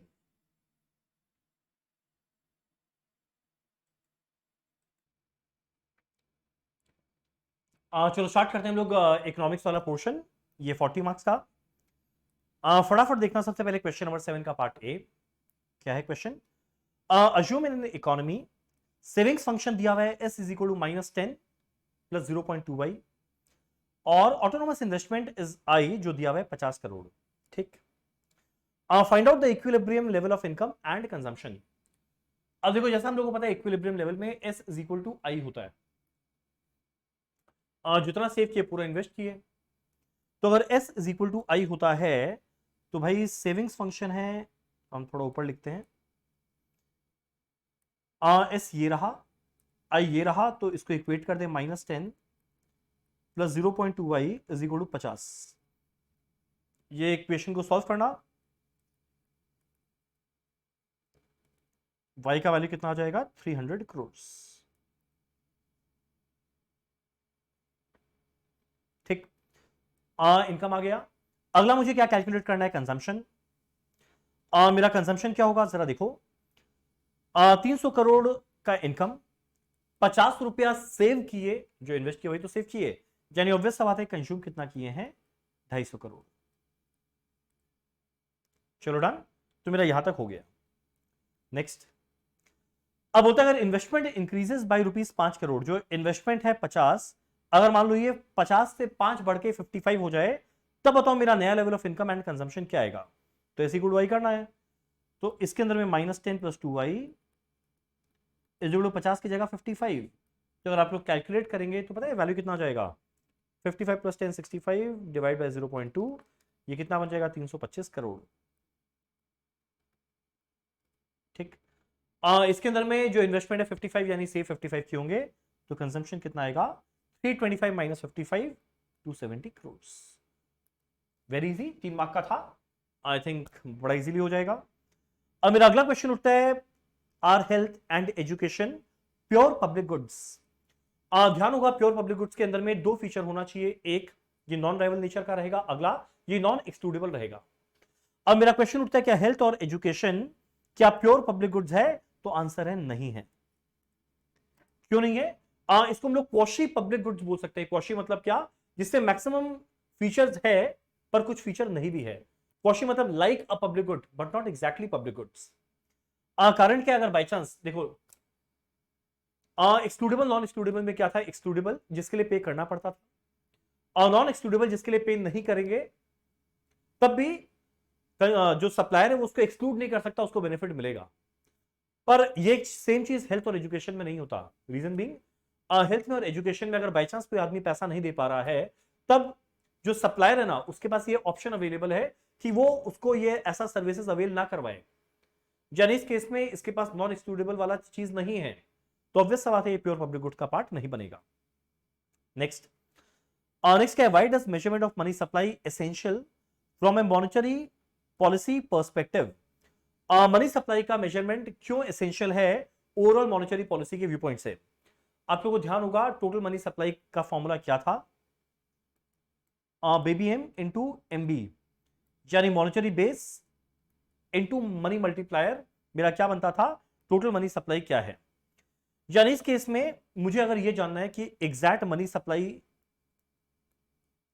कितना है, तो मनी सप्लाई के बेसिस पे हम लोग ये डिटरमाइन कर सकते हैं कि मेरे को कितना मनी सप्लाई है, कितना डिमांड है, उसके बेसिस पे प्राइस स्टेबिलिटी रखना या इन्फ्लेशन कंट्रोल में करना, ये सारा का सारा तभी पॉसिबल है अगर हम लोग इसके बेसिस पे एनालिसिस कर पाए। मेरा स्टॉक ऑफ मनी क्या है वो सब मेजर करने के लिए ये चीज इंपॉर्टेंट है। एक काम करते हैं हम लोग डिस्कस करते करते साथ में जो सजेस्टेड आंसर है वो भी देखते रहते हैं ताकि आप लोग रिलेट कर पाओ। देखो ये तो पहला क्वेश्चन प्रैक्टिकल था जो हम लोग किए। अगला था हेल्थ एजुकेशन क्या मेरा प्योर पब्लिक गुड्स है, तो देखो आंसर क्या है, नो। कारण क्या है, प्योर पब्लिक गुड्स में non rival non excludable nature का होता है। ये प्योर पब्लिक गुड्स नहीं, ये क्वाशी पब्लिक गुड्स है। कारण क्या, सारा क्वालिटी प्राइवेट गुड्स का है पर कुछ पब्लिक गुड्स का भी है। क्यों, क्योंकि एक्सक्लूड किया जा सकता है वो आदमी को जो पे ना करे, जो हम लोग डिस्कस किए थे। अगला मनी सप्लाई क्यों इंपॉर्टेंट है, स्टॉक ऑफ मनी जानने के लिए, अगला प्राइस स्टेबिलिटी जानने के लिए, और अगला ग्रोथ को स्टडी करने के लिए। ठीक है। एक बात देखो, मेरे पास कुछ लोग का आता था मैसेज कि हम लोग किस तरीका से इकोनॉमिक्स का आंसर लिखे। जब भी हम लोग मेजर ये डिस्कस करेंगे ना तो हम लोग रियलाइज करेगा कि ऐसा नहीं है बहुत लंबा चौड़ा आंसर लिखना है, एकदम टू द पॉइंट 3-4 लाइन, जो रेलेवेंट 3-4 लाइन है वो लिखे कि कारण क्या है। कोई भी क्वेश्चन देखो 2 मार्क 3 मार्क 2 मार्क 3 मार्क का आता है तो उसमें लंबा चौड़ा कहानी लिखने की जरूरत नहीं है, टू द पॉइंट लिखने से काम हो जाएगा। नेक्स्ट हमारा अगला question, which technical measures are applied to protect human, animal or plant life from risk arising from additives, pest, contaminant, toxin or disease causing organism, explain with an example। ये तो भैया हम लोग क्लास में मतलब खून में समा गया होगा। इसको हम लोग बोलते थे SPS clause, sanitary phyto sanitary measure, जिसके लिए हम बहुत सारे एग्जांपल दिया था और ये आप लोग को याद हो गया होगा। Sanitary and phyto sanitary measure किसको प्रोटेक्ट करता था, एक इंसान human being, animal and plant को किस चीज से, pact, pest, additive, contaminant, toxin and to protect biodiversity. इसमें बहुत सारे एग्जांपल दिया था, यहाँ पे एग्जांपल देने बोला है। इसमें एग्जांपल अगर कोई देश के अंदर में फ्लू चल रहा है तो वहां से मीट इंपोर्ट नहीं करेंगे। कारण कि अगर बाई चांस तो इंपोर्ट किए तो हो सकता है जो हम लोग 3 चीज का नाम लिए ना, प्लांट, एनिमल और हेल्थ, या फिर बायोडाइवर्सिटी को ये हार्म करेगा। इसमें मैं एक एग्जांपल देकर समझाया था, जब अपने हनीमून पे गया था न्यूजीलैंड, तो वहां पे न्यूजीलैंड में डेयरी प्रोडक्ट ले जाना अलाउड नहीं था, एसपीएस क्लॉज लगा था। इसके अलावा मैं एक हल्दीराम का एग्जांपल दिया था, तो होपफुली ये आप लोगों को माइंड में तुरंत सेट हुआ होगा। एक काम करते हैं फटाफट इसका आंसर भी जरा पढ़ ले क्या है। ये इंपॉर्टेंट वर्ड आना जरूरी था, sanitary and phyto sanitary measures applied to protect human, animal, plant, क्या चीज से, पैक्ट, क्या चीज को बचाना है, बायोडाइवर्सिटी। यहां पे हम लोग बैन या प्रोहिबिट करते हैं import of certain goods hygienic या क्वालिटी रिक्वायरमेंट की वजह से। एग्जांपल वो फ्लू वाला, मीट या पोल्ट्री स्टैंडर्ड्स को मीट करने के लिए। सो आई थिंक ये पहला क्वेश्चन बड़ा इजी था जो आप लोग सबसे आराम से हो जाएगा। अब देखो इकोनॉमिक्स के अंदर मेरा कोई के क्वेश्चन में ज्ञान वाला पार्ट भी आता है। जैसे जो पहले क्वेश्चन हम लोग देखा, इसका एक कॉन्क्रीट आंसर था, इसका एक कॉन्क्रीट आंसर था, इसका एक कॉन्क्रीट आंसर था। इसका अगर एग्जैक्ट आंसर नहीं भी पता ना तो हम लोग थोड़ा बहुत अपना कॉमन सेंस लगा के, बेस्ट पॉसिबल रैशनल सेंस लगा के इसका आंसर हम लोग कर सकते हैं। चलो वेल, नेक्स्ट हमारा है क्वेश्चन नंबर 8 का पार्ट ए। क्या बोलता है, how do government ensure that market power does not create distortion in the market। Market power का मतलब क्या, मोनोपोली। गवर्नमेंट कैसे इंश्योर करेगा कि मोनोपोली के द्वारा मार्केट में डिस्टॉर्शन क्रिएट ना हो। ये हम लोग जाने थे। पहला बात देखो, जो मार्केट पावर है या मोनोपोली है, ये हमेशा एक इकोनॉमी के लिए बड़ा खराब चीज है। कारण क्या, मोनोपोली एक सेलर है, अगर वो एक सेलर है तो वो प्राइस मेकर हो गया। अगर ये प्राइस मेकर है, मनचाहा प्राइस चार्ज करेगा, जानबूझ के कम आउटपुट बनाएगा, लेस आउटपुट बनेगा जो ऑप्टिमम लेवल में बनना चाहिए, तो अंडर प्रोडक्शन हो गया, हाई प्राइस चार्ज करेगा, तो ऑब्वियस सा बात है क्या क्रिएट करेगा, मार्केट फेलियर। तो यहां बोलते हैं गवर्नमेंट किस तरीके से इंश्योर करेगा कि मार्केट पावर से डिस्टॉर्शन नहीं हो। इसके लिए गवर्नमेंट क्या करेगा, बहुत सारा रूल बेस्ड रेगुलेशन करेगा या प्राइस बेस्ड मैकेनिज्म। रूल्स या लॉ किस तरीका से, कोई भी अग्रीमेंट जिसके द्वारा जो कंपटीशन है वो प्रोहिबिट हो रहा है, यानी anti competitive agreement will be void in nature. अगला, जो प्रिडेटरी प्राइसिंग हो गया, ये सब नल एंड वॉइड। अगला, इसके लिए बहुत सारा लॉ बनाया गया है इंडिया के अंदर में, जैसे कि हम लोग के कंपटीशन एक्ट है, जो पहले एमआरटीपी एक्ट था उसको रिपील करके ये कंपटीशन एक्ट बना। इसके अलावा प्राइस बेस्ड रेगुलेशन में क्या आने वाला है, मैक्सिमम प्राइस सेट करेगा पास्ट के ट्रेंड को देखते हुए, अपने कॉस्ट स्ट्रक्चर को देखते हुए। तो ये सारा का सारा गवर्नमेंट एक्शन लेगा जिसके द्वारा ये मार्केट फेलियर को होने से बचाएगा। चलो एक काम करते हैं हम लोग फटाफट इसका जो आंसर हमारे सजेस्टेड आंसर में वो भी पढ़ लेते हैं।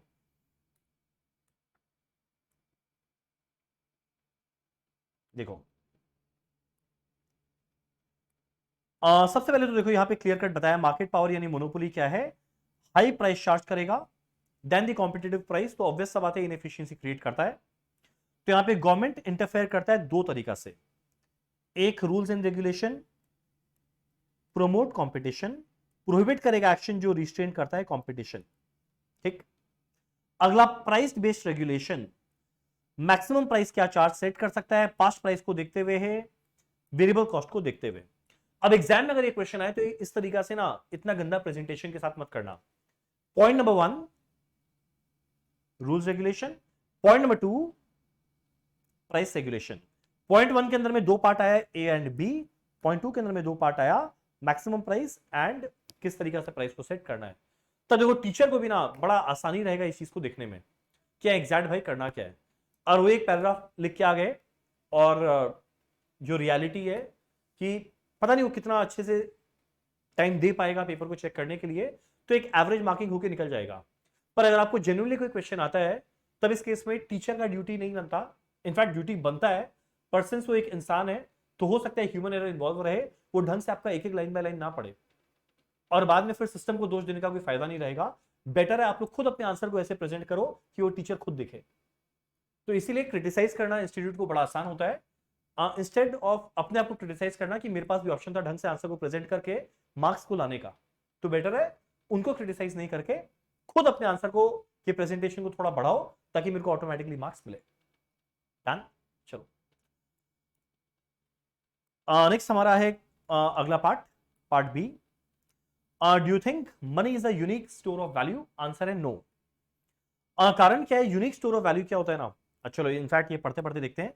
देखो बहुत सारा फाइनेंशियल इंस्ट्रूमेंट होता है पर जिसका टाइम के साथ के चेंज होने के साथ साथ उसका वैल्यू चेंज होता है।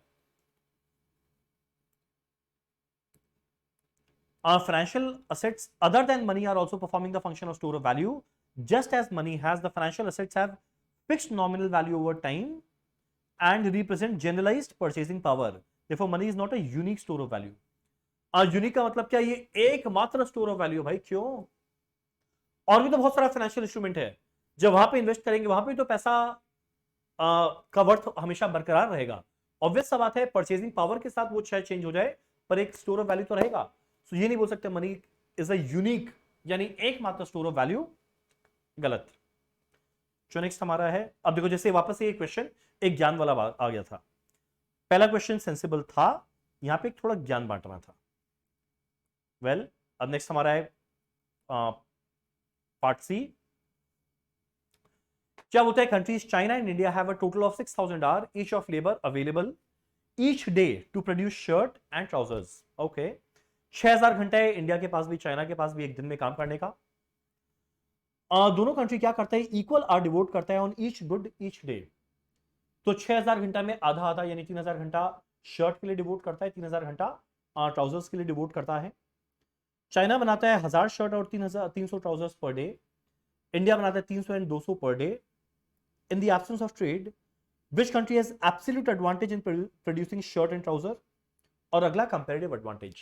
ओके, तो पहले ना तो देखो यहां पे एक टेबल टाइप बनाते हैं ताकि हम लोग समझ पाए। पहले ध्यान देंगे नंबर्स, चाइना भैया 1000 और 300 बनाता है, इंडिया 300 200 बनाता है, और दोनों में बनाने में टाइम कितना डिवोट हो रहा है, 3000 घंटा। ओके, ये सॉल्यूशन में देखते हुए चलते हैं। देखो पहला काम, टेबल में हम लोग इसको रिप्रेजेंट किए, चाइना और इंडिया दोनों शर्ट और ट्राउजर्स बनाता है। कितना? 1300, 300, 200 क्वेश्चन में दिया था। कितना टाइम लगा के 6000 घंटा इक्वली, यानी 3000 घंटा, यानी भाई 3000 घंटा में ये 1000 शर्ट बना रहा है, यानी हर एक शर्ट को बनाने में 3 घंटा लगाता है। 3000 बाय 1000, यहां पे 3000 बाय 300, या 3000 बाय 300, 3000 बाय 200। ये क्या आया? कितना शर्ट बन रहा है पर आवर, सॉरी उल्टा बोला है। कितना टाइम लग रहा है per unit? 3 hour per unit, 10 hour per unit, 10 hour per unit, 15 hour per unit. ठीक, ओके, तुम लोग बोले यहां तक समझे, अब आगे बोलिए। देखो, अब ऐसा है ना, एक शर्ट को बनाने में चाइना को 3 घंटा लगता है और इंडिया को 10 घंटा। तो किसका एब्सोल्यूट एडवांटेज हुआ? चाइना का। China has an absolute advantage in producing shirt, reason being ये कम टाइम कंज्यूम करता है as compare to India. Similarly trousers में अगर देखा जाए, एक यूनिट को बनाने में इंडिया में लगता है 15 आवर, जबकि चाइना में लगता है सिर्फ 10 घंटा। वापस से सिमिलर टू शर्ट, वापस से चाइना के पास भी एब्सोल्यूट एडवांटेज है in producing trousers, reason being यहाँ पे टाइम वापस से कम लगता है एज कंपेयर टू इंडिया। तो देखो यहाँ पे लिखा हुआ it has an absolute advantage both in production of shirt and trouser. तो देखो भैया, मेरा पहला पार्ट हो गया। अब अगले पार्ट में बोला है कंपेरेटिव एडवांटेज निकालने के लिए, जो किसका थ्योरी था? David Ricardo. आपको याद होगा थ्योरी ऑफ एब्सोल्यूट एडवांटेज किसका दिया हुआ था? Adam Smith. ओके, अब कंपेरेटिव एडवांटेज कैसे मिलेगा? एक चीज तो देखो क्लियर है कि शर्ट हो या ट्राउजर, चाइना दोनों में बेटर है एज कंपेयर टू इंडिया। ठीक है, अब मेरे को ये निकालना है कि किसके अंदर दोनों में बेटर तो है, पर किसके अंदर में कहीं ज्यादा बेटर है। कैसे मिलेगा? रेशियो देखते हैं। शर्ट का अगर एक बार देखे तो भाई देख, चाइना और इंडिया का रेशियो निकालिए, कितना आएगा? 3 और 10, 3/10। और इंडिया के व्यू पॉइंट से देखा जाए रेशियो क्या बनेगा? 10/3। सिमिलरली यहां पे 10/15, यहां क्या बनेगा? 15/10। तो अगर आप लोग कैलकुलेट करो, यहां पे देखो 3/10 और ये सब करके कैलकुलेट करो, तो यहां पे क्या आ रहा है? 0.3, 3.33, 0.67, 1.5। तो एक बात देखो, एक बार इंडिया के व्यू पॉइंट से सोचते हैं।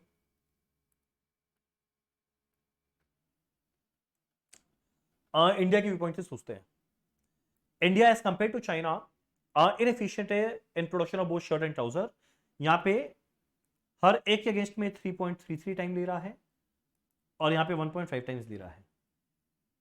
करेक्ट? ये क्या है? 0.67, ये क्या है? 0.3।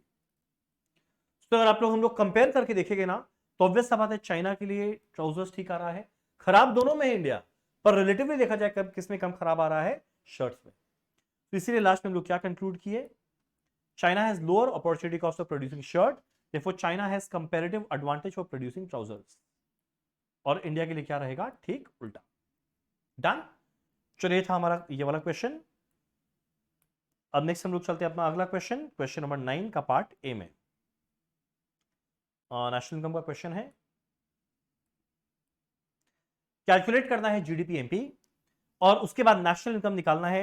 नेशनल इनकम क्या होता है? एनएनपीएससी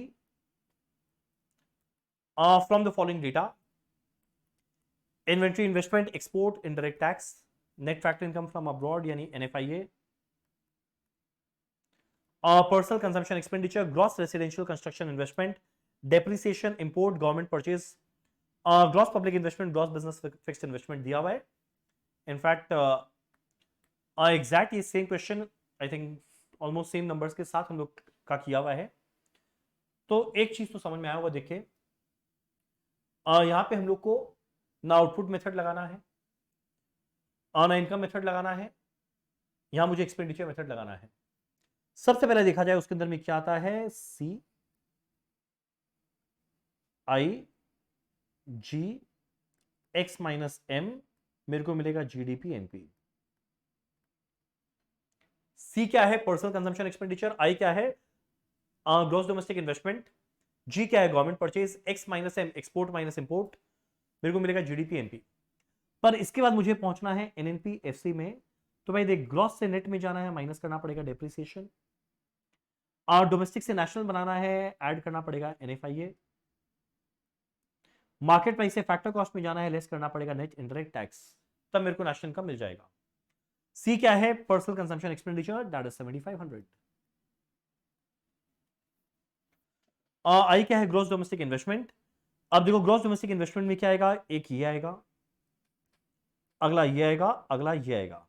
तो अगर इन तीनों को ऐड करें 700 400 1100, 1100 375 मिलाकर कितना बन जाएगा, 1475। यहाँ पे चेंज इन इन्वेंट्री भी है, उसको भी मेरे को इसका पार्ट बनाना पड़ेगा। तो इसमें क्या क्या आया, 700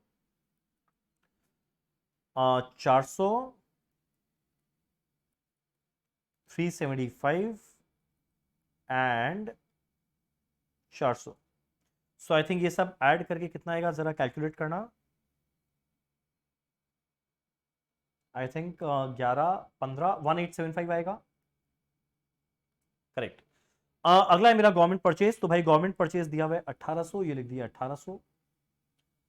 export minus import, export 350, import कितना है 200, ये आ जाएगा 150। ऐड करके देखना कितना बन जाएगा, ये 7500 प्लस 1875 प्लस 1800 प्लस 150, जो कितना आएगा, आई थिंक 11325। ये है जीडीपी एमपी। अगला मेरे को इसको कन्वर्ट करना है एनएनपीएफसी में, माइनस करेंगे डेप्रिसिएशन, कितना है डेप्रिसिएशन 100, एनएफआईए माइनस 75 दिया हुआ है, net indirect tax 150। So I think अगर आप लोग ये सब माइनस कर दो तो ये देखना बन जाएगा आई थिंक 11,000 करोड़। सो ये है नेशनल इनकम, वेरी इजी। और आई थिंक ये कितने मार्क का है, 5 मार्क। सो ओवरऑल ये पेपर बहुत इजी है, एकदम 80-85 प्लस के लायक पेपर है। चलो नेक्स्ट हम लोग आ रहे हैं पार्ट बी में, क्या बोलता है, define near public goods, is it desirable to keep people away from such goods, give comments. In fact पता है इस टाइप का सेम क्वेश्चन अभी जस्ट हम लोग किए थे हेल्थ और एजुकेशन का, क्या वो प्योर पब्लिक गुड्स था, तो आंसर था वो प्योर पब्लिक गुड्स नहीं था, वो क्वॉशी पब्लिक गुड्स था, यानी लाइक पब्लिक गुड्स था, यानी पब्लिक गुड्स जैसा था। तो नियर पब्लिक गुड्स भी वही हुआ। तो इसका आंसर देखते हैं सीधा, इसका आंसर में भी हम लोग एग्जाम्पल में वही दे सकते हैं, इनफैक्ट वही दिया है। नियर पब्लिक गुड्स के अंदर में क्या आने वाला है, एग्जाम्पल हेल्थ एजुकेशन, जहां पे सारा क्वालिटी प्राइवेट गुड्स का है पर कुछ बेनिफिट है पब्लिक गुड्स का। अब देखो सिंस यहां पे पब्लिक गुड्स का बेनिफिट है तो ऑब्वियस सा बात है लोगों को इससे दूर रखना सही नहीं है। कारण क्या है, लोग को उसको कंज्यूम करना चाहिए कि इसमें बेनिफिट तो डेफिनेटली रहेगा। सो ये आंसर हो गया हमारे इस पार्ट का, वापस एक ज्ञान वाला पार्ट था। अगला है right a note on CRR, explain the operation of CRR, 3 mark, free का 3 मार्क। कैश रिजर्व रेशियो क्या है, सीआरआर हर एक शेड्यूल कमर्शियल बैंक को रखना पड़ता है as a cash deposit with RBI.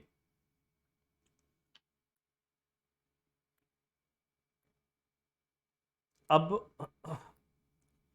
ये फ्रैक्शन ऑफ एनडीटीएल है। What is NDTL, net demand and time liability. इसका एक प्रोपोर्शन हर एक शेड्यूल कमर्शियल बैंक को रखना पड़ेगा as a cash deposit with RBI. अब देखो ये हम लोग डिस्कस किए हुए हैं, वापस बता रहे हैं। अगर मान लो इकोनॉमी के अंदर में मनी सप्लाई बहुत ज्यादा है, इन्फ्लेशन ज्यादा है, इन्फ्लेशन ज्यादा कब रहेगा, जब मनी सप्लाई ज्यादा है।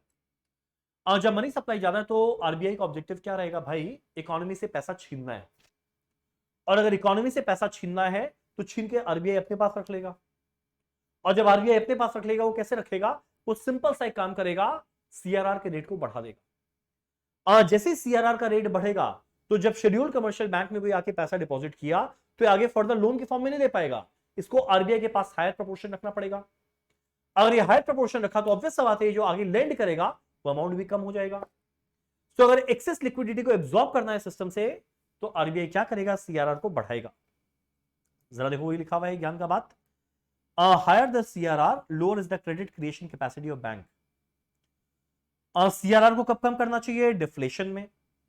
कब बढ़ाना चाहिए, इन्फ्लेशन में। एग्जैक्ट ये बात अभी हम लोग जस्ट डिस्कस किए हैं। सो ओवरऑल पेपर काफी इजी चल रहा है। नेक्स्ट चल हम लोग अपना अगला क्वेश्चन में। Define common resources, why are they overused. और अगला explain the free rider problem, give example. Okay, in fact ये दोनों सेम टॉपिक का क्वेश्चन हो गया। अब देखो, कॉमन एक्सेस रिसोर्सेज के अंदर में फ्री राइडर प्रॉब्लम हमेशा रहता था। कॉमन एक्सेस रिसोर्सेज का खासियत था ये इम्प्योर पब्लिक गुड्स है, जिसके अंदर में जिसका फीचर क्या है, ये नॉन एक्सक्लूडेबल गुड्स माना जाएगा। तो इसका फीचर में क्या आएगा, राइवल नेचर का रहेगा प्लस नॉन एक्सक्लूडेबल रहेगा। नॉन एक्सक्लूडेबल कि अगर पैसा नहीं दिया तो आप इसको अवॉइड नहीं कर सकते। अगला ये राइवल नेचर का रहेगा, इसका मतलब क्या, अगर एक आदमी यूज कर लिया तो ऑब्वियस सा बात है दूसरे आदमी वो सेम चीज तो यूज नहीं कर पाएगा, इसीलिए राइवल नेचर का रहेगा। यहां पे प्राइस मैकेनिज्म ढंग से अप्लाई नहीं करता, इसी वजह से कंज्यूमर्स डू नॉट पे फॉर दीज रिसोर्सेज। और जब कंज्यूमर को इसके लिए पे करना ही नहीं है तो भैया जो चीज फ्री में आया वो तो हमेशा ओवर यूज रहेगा। इसी वजह से इवेंचुअली क्या होगा, जिसको फ्री में मिल रहा है वो ज्यादा ज्यादा उस चीज को लेता रहेगा, तो जो लॉन्ग टर्म सस्टेनेबिलिटी है ना वो क्वेश्चन मार्क में आ जाएगा। सो यही कारण है कि इसका डिप्लीशन या डिग्रेडेशन रहेगा ड्यू टू ओवर यूज। यही था free rider problem. Free rider का मतलब क्या, यहां पे एक आदमी बिना पैसा दिए गुड्स या सर्विसेज को अवेल करता है। सिंपल सा बात है, कोई और के पैसा देने की वजह से अगर मेरे को फायदा हो रहा है तो एक आदमी पैसा क्यों देना चाहेगा, फ्री राइडर प्रॉब्लम है। इंडिया में टैक्स देने वाले बहुत ही कम प्रोपोर्शन है, तो गवर्नमेंट को जितने कम लोगों से टैक्स मिलता है उसी से बेचारे को पूरा देश चलाना पड़ता है। यस, आप सही बोल रहे हैं, जो आपके सामने बैठा है वो पूरा टैक्स देता है। सो गिने चुने लोगों में मेरा भी नाम है, पर एनीवेज आता तो आपको के दया से ही है वो। अब गिने चुने लोग जो टैक्स देते हैं, तो ऐसा नहीं है गवर्नमेंट खाली उन्हीं का बचाव करता है। ये नहीं, ऐसा नहीं है रोड उन्हीं के लिए बना है, फ्लाईओवर उन्हीं के लिए बना है, नेशनल हाईवे उन्हीं के लिए बना है, नेशनल डिफेंस खाली उन्हीं लोग के लिए है। अगर बाई चांस कहीं से अटैक होता है तो गवर्नमेंट ये नहीं बोलेगा यार खाली इतने ही सेगमेंट लोग ने टैक्स दिया है उनका रक्षा कर, बाकी लोग पे बम जाने दे, आई डोंट केयर। अब लोगों को पता है यार उसके लिए मेरे को पैसा नहीं देना, पर स्टिल बेनिफिट तो मिल रहा है, इसी को क्या बोलते हैं, फ्री राइडर प्रॉब्लम। तो फ्री राइडर प्रॉब्लम क्या होता है, जहां पे एक आदमी बेनिफिट लेने का कोशिश करता है, किसके द्वारा, from the action of others without paying. इसका क्लासिक एग्जांपल क्या है, नेशनल डिफेंस। एक और बहुत अच्छा एग्जांपल है विकिपीडिया। अगर आप लोग विकिपीडिया में जाओगे तो वहां पे वो लोग बोलते हैं कि इन लोग का इतना बड़ा टीम है जो इतना कंटेंट और लिखता है, डेवलप कर रहा है, उसके लिए कोई पैसा तो देता नहीं है, पर वो लोग खुद ही बोलते हैं अगर वॉलंटरी बेसिस पे कोई देना चाहे तो दे सकता है। और हम श्योर है कुछ लोग वॉलंटरीली देते भी होंगे, पर बाकी लोग नहीं देते क्योंकि उनको पता है कोई ना कोई तो दे रहा है, तो वो दे रहा है, काम तो चल रहा है ना, उसका बेनिफिट हम उठाए। Free rider problem done. चलो, ये था हमारा ये वाला क्वेश्चन। जरा चलते हैं नेक्स्ट पार्ट। नेक्स्ट हमारा क्या है, distinguish between leakages and injection in this circular flow of income. Okay, next हम लोग को डिस्कस करना है लीकेज और इंजेक्शन। लीकेज, अब देखो सर्कुलर फ्लो के अंदर में क्या रहता है, और सर्कुलर फ्लो के अंदर में हम लोग का जनरल असम्पशन रहता है कि जो एक बार पैसा पहुंचा वो एग्जैक्ट उसी सर्कुलर फ्लो का पार्ट बना रहेगा, 2 cycle 3 cycle, sorry 2 sector 3 sector 4 sector सब में। पर ये काफी और प्रैक्टिकली पॉसिबल नहीं हो पाता, रीजन बीइंग अगर मान लो एक आदमी जितना कमाया उतना आगे खर्चा नहीं करके कुछ सेव कर लिया और सेव करके अपने पास रख लिया, तो भैया लीकेज हो गया ना, सिस्टम से निकल गया। सिमिलरली अगर मान लो कोई चीज बना और हम लोग उसको एक्सपोर्ट कर दिए, सिस्टम का पार्ट नहीं बना, इंपोर्ट किए, सिस्टम का पार्ट नहीं बना, टैक्सेशन, ये सारा का सारा इससे इंजेक्शन या लीकेजेस होता है हमारे सर्कुलर फ्लो ऑफ इकोनॉमी के अंदर में। तो आप जरा देखो ये लिखा हुआ है, लीकेज माने क्या, विड्रॉ करना फ्रॉम इकोनॉमी, और इंजेक्शन माने क्या, ऐड करना टू इकोनॉमी। तो गवर्नमेंट अपना स्पेंड कर रहा है, जो पैसा एक्सपोर्ट करके आ रहा है, investment made by firm, injection हुआ, और निकला क्या, टैक्सेशन, स्पेंडिंग ऑन इंपोर्ट, ये सब कुछ डन। चलो परफेक्ट। अब हमारा आखिरी क्वेश्चन आ गया इकोनॉमिक्स का, क्वेश्चन नंबर आई थिंक 11 है। एक्सप्लेन करना है Fisher quantity theory of demand for money. आप लोगों को याद होगा फिशर इक्वेशन था mv इक्वल टू pt, और एक और था extended equation mv plus m dash v dash is equal to pt। ठीक, चलो पढ़ते हैं, समझाते हुए चल रहे हैं। तो देखो, पहला बात, जो सर अरविंद फिशर है उनका थ्योरी के according there is a very strong relationship between money supply and price level. उनके हिसाब से only determinant of price level क्या रहेगा, मनी सप्लाई क्या है। अगर इकोनॉमी के अंदर मनी सप्लाई बढ़ेगा प्राइस लेवल बढ़ेगा सेम प्रोपोर्शन में, मनी सप्लाई गिरेगा प्राइस लेवल गिरेगा सेम प्रोपोर्शन में। इसके लिए वो क्या किए, एक अपना इक्वेशन दिए जिसको बोलते हैं इक्वेशन ऑफ एक्सचेंज, जो ट्रांजैक्शन अप्रोच पे था। इक्वेशन क्या है, M V equal to P T. What is M V P T? M क्या है, amount of money circulation, V क्या है, वेलोसिटी। यानी मान लो इकोनॉमी के अंदर में अगर 1 लाख रुपया सप्लाई हुआ, वेलोसिटी ये कितनी बार रोटेट करेगा, मान लो 5 टाइम्स, यानी 5 लाख का मनी सप्लाई हो गया। अब मान लो एक इकोनॉमी के अंदर में एग्जांपल दे रहा है, खाली वीट बनता है, ओनली वीट, नॉट वीड नहीं, वीट, WHEAT, वीट। तो 5 लाख, मान लो 20,000 kg वीट बना, तो ऑब्वियस सा बात है प्राइस लेवल क्या हो जाएगा, 5 lakh divided bye 20,000, 5 lakh divide by 20,000 अगर आप लोग करोगे, ये कितना आ जाएगा, 25 रुपीज पर kg। डन।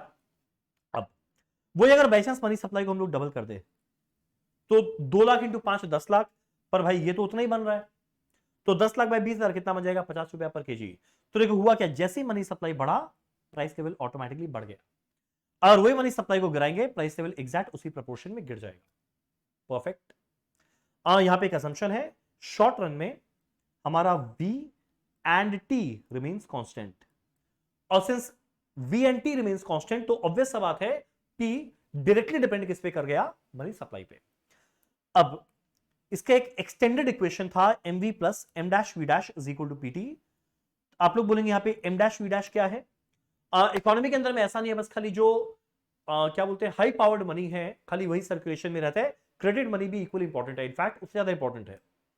तब यहां पे आया जो एक्चुअल में मनी करेंसी फॉर्म में है, यहां पे क्या आएगा, क्रेडिट मनी कितना है, वी डैश क्या है, उसका वेलोसिटी, हमारा कमर्शियल बैंक उसको रोटेट करके उसको कितना टाइम्स बना रहा है, इज इक्वल टू पीटी। सो आपको यहां पे लिखा हुआ ही है, टी शॉर्ट रन में कांस्टेंट रहता है, वी डैश कांस्टेंट रहता है, तो इवेंचुअली पी किस पे डिपेंड करता है, मनी सप्लाई पे। डन। चलो नेक्स्ट हमारा अगला क्वेश्चन आता है, how are the following transaction treated in national income calculation. 3 part है, क्या क्या है 3 पार्ट, अब मुझे बताना नेशनल इनकम के अंदर में क्या क्या किस तरीके से ट्रीट किया जाएगा। पहला, expenditure by government on providing free education. Free education government provide कर रहा है, क्वेश्चन उठता है क्या नेशनल इनकम का पार्ट बनेगा। तो देखो अब जैसे सुनता ना फ्री, लोग को लगता है यार तब क्या नेशनल इनकम का पार्ट बनेगा, गवर्नमेंट फ्री एजुकेशन दे रहा है इसका मतलब स्टूडेंट से भी पैसा नहीं ले रहा है, और गवर्नमेंट का तो खर्चा लग ही रहा है ना। तो याद करो एक्सपेंडिचर मेथड जो हम लोग करते थे, C प्लस आई प्लस जी प्लस एक्स माइनस एम, तो जो जी है वो क्या है, गवर्नमेंट का परचेज एंड सर्विसेज, तो गवर्नमेंट का परचेज एंड सर्विसेज का पार्ट बनेगा। सो ऑब्वियस सा बात है जो मेरा जो गवर्नमेंट का एक्सपेंडिचर है डेफिनेटली उसका पार्ट बनने वाला है, इंक्लूड करेंगे। और नेक्स्ट मेरा क्या, capital gain on sale of a house. अब capital gain on sale of a house अगर आप लोग याद करो नेशनल इनकम का डेफिनेशन, तो क्या था, GDP MP plus minus few adjustment results in NPFC. और जीडीपी क्या था, gross domestic product at market price क्या था, वो था value of final goods and services produced in a country during a given time period। produced, sold नहीं बोला, produced, यानी जिस साल हाउस बना होगा उस साल नेशनल इनकम का पार्ट बन गया। अब जिस साल बिका तो उस साल कोई वैल्यू एडिशन थोड़ी हुआ है, तो ऑब्वियस सा बात है नेशनल इनकम का पार्ट नहीं बनेगा। पर मान लो ये हाउस को बेचने के लिए किसी ब्रोकर का जरूरत पड़ गया, तो भाई वो जो ब्रोकर ने अपना सर्विसेज दिया उसका ब्रोकर जरूर नेशनल इनकम का पार्ट बन जाएगा। लास्ट में mineral wealth of a nation क्या नेशनल इनकम का पार्ट बनेगा, बिल्कुल नहीं। Mineral wealth of a nation, जो ऑलरेडी मिनरल का वेल्थ है वो तो भाई जो पहला साल था वही आज के साल भी है, इसी साल भी है, तो वो नेशनल इनकम का पार्ट नहीं बनेगा। जितना मिनरल को हम लोग एक्सट्रैक्ट करेंगे कोल माइन से, जितना एक्सट्रैक्ट करेंगे वो मेरा इस साल का वैल्यू एडिशन है, वो नेशनल इनकम का पार्ट बनेगा। तो mineral wealth does not result in क्या नाम है नेशनल इनकम कैलकुलेशन, पर जितना एक्सट्रैक्ट करेंगे वो डेफिनेटली इसका पार्ट बनने वाला है। हमारा आखिरी पार्ट 3 डिफाइन करना है contractionary monetary policy. Contractionary monetary policy का मतलब क्या, कॉन्ट्रैक्ट करना, यानी जब इन्फ्लेशन चल रहा है तो लोगों के हाथ में बहुत रुपए आ गया, उनके हाथ से पैसा छीनना है, कॉन्ट्रैक्ट करना है। अब कॉन्ट्रैक्ट करने के लिए क्या तरीका है, पहला टैक्सेशन बढ़ाए, टैक्स रेट बढ़ा दे। अच्छा monetary policy, sorry government policy बोलता तो हम लोग ये बात करते। मॉनेटरी पॉलिसी के अंदर में कुछ नहीं करना, कॉन्ट्रैक्ट करना है, कुछ नहीं करेगा ये, सिंपल सिंपल जो इंटरेस्ट रेट है उसको बढ़ा देगा। जैसे इंटरेस्ट रेट बढ़ेगा ऑब्वियस सा बात है लोन लेना महंगा हो जाएगा। लोन लेना महंगा हो जाएगा तो लोग लोन नहीं लेंगे, नहीं लेंगे, उनके हाथ में पैसा नहीं आएगा, पैसा नहीं आएगा तो भैया जो इन्फ्लेशन चल रहा था वापस से अंडर कंट्रोल आ जाएगा। डन। चलो इसी के साथ, अच्छा सॉरी एक और है, डिफ्रेंशिएट करना है crawling peg and crawling bands के बीच में। तो देखो पेग और बैंड, बैंड में एक रेंज रहेगा, सीधा आपको समझाते हुए चलते हैं।